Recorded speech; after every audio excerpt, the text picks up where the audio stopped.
Sociology live study channel में एक बार फिर आपका स्वागत है।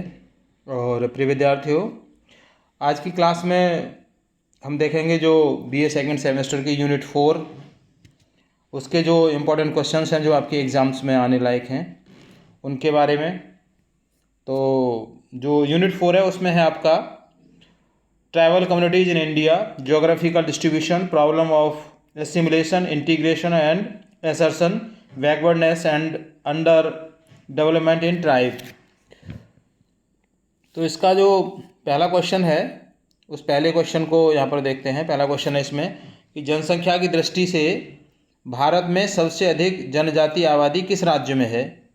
तो इसका जो सही आंसर है वो है आपका मध्य प्रदेश, यानी ऑप्शन बी इसका सही है। क्वेश्चन नंबर 2 है इसमें कि भारत में अनुसूचित जनजातियों को किस संविधान अनुसूची में सूचीबद्ध किया गया है। सही आंसर है इसका 5वीं अनुसूची। क्वेश्चन नंबर 3 है इसमें कि जनजातीय एकीकरण की अवधारणा का उद्देश्य क्या है।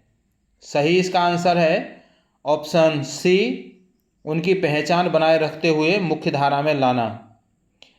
क्वेश्चन नंबर 4 है कि निम्न में से कौन जनजातीय पिछड़ेपन का कारण है। सही आंसर है इसका ऑप्शन बी, कम साक्षरता और खराब स्वास्थ्य संरचना। क्वेश्चन नंबर 5 है कि जनजातियों का समाहार, जिसको कहते हैं एसिमिलेशन, या इसको एक शब्द और इस्तेमाल किया जाता है सातवीकरण, आत्म सातवीकरण भी कहते हैं इसको। तो ध्यान रखिए, शब्द मतलब कुछ और भी हो सकता है। एसिमिलेशन इसको इंग्लिश में कहते हैं। तो जो हिंदी के विद्यार्थी हैं उनसे मेरा एक विशेष अनुरोध ये है कि आप जो क्वेश्चन पेपर होता है उसमें हिंदी के जो क्वेश्चन लिखे रहते हैं उसके पास साथ में इंग्लिश वर्जन भी लिखा रहता है। तो दोनों को आप वहाँ पर टैली कर लिया करें कि इंग्लिश में क्या लिखा है और हिंदी में क्या लिखा है। तो इसका सही आंसर है ऑप्शन बी, अर्थात सांस्कृतिक क्षरण। इट मीन्स जो कल्चरल जो रीजन है वो। क्वेश्चन नंबर 6 है इसमें कि जनजातीय उपयोजना किस पंचवर्षीय योजना में शुरू की गई थी। सही आंसर है इसका ऑप्शन बी, 5वीं, अर्थात जो 5वीं पंचवर्षीय योजना थी उसमें जनजातीय उपयोजना को शुरू किया गया था। क्वेश्चन नंबर 7 है कि जनजातीय समुदायों द्वारा आत्म स्व का आग्रह, असर्शन किस में देखा जाता है। सही आंसर है इसका ऑप्शन बी, अधिकारों और मान्यताओं हेतु जनजातीय आंदोलन। क्वेश्चन नंबर 8, भारत के किस क्षेत्र में जनजातीय जनसंख्या सबसे कम है।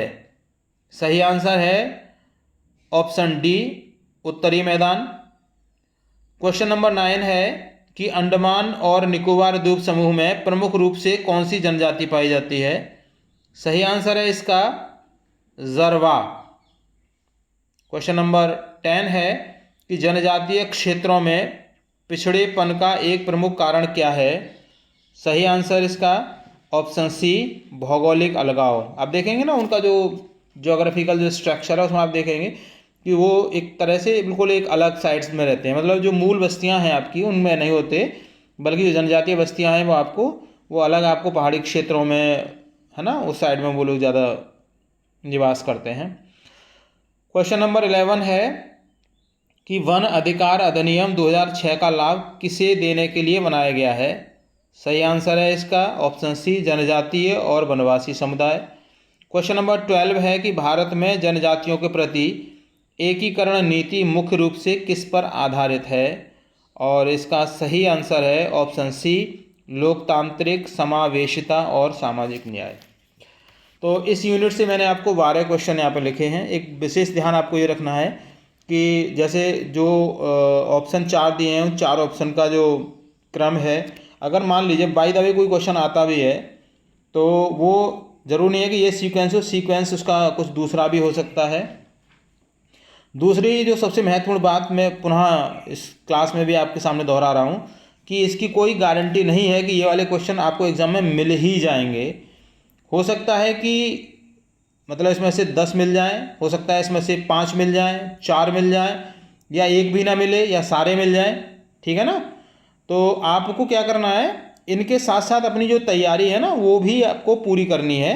आंख बंद करके इस पर आपको भरोसा करके नहीं जाना है कि नहीं यही क्वेश्चन मिलेंगे, लेकिन संभावना मतलब हम व्यक्त कर सकते हैं कि हाँ इसमें से वो क्वेश्चन आपको मिल सकते हैं। सो इस यूनिट से मैंने 12 क्वेश्चन दिए हैं। सो मुझे लगता है पर्याप्त है। बाकी जो अगली यूनिट है उसके क्वेश्चन मैं आपको दूंगा अगली क्लास में। तो तब तक के लिए thank you for joining to me. पुनः आपसे एक विशेष निवेदन कि अगर आप चैनल पर नए हैं तो उसको सब्सक्राइब जरूर कर लीजिएगा। वीडियो पसंद आए लाइक शेयर कीजिएगा उन विद्यार्थियों के लिए जो इस बार एग्जाम में शामिल हो रहे हैं रुहेलखंड विश्वविद्यालय की, या कोई और भी कॉम्पिटिटिव एग्जाम्स दे रहे हैं तो वहाँ पर भी ये क्वेश्चन मिल सकते हैं आपके लिए। चलिए मिलते हैं अगली क्लास में। Thank you once again. जय हिंद।